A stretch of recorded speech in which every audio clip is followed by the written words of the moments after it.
How to make signs easily. I have this silver pen. It is a tool that is available. First I will place these weights on the pattern, and now I will make the marks. It took me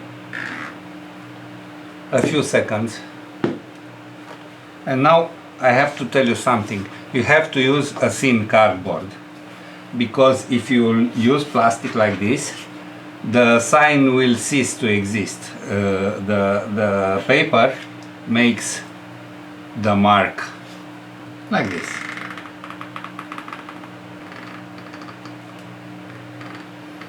If you use a plastic pattern, you will have to make the signs like this, one by one. Sign, sign, sign, and so on. Look at this. Look at this. It looks perfect.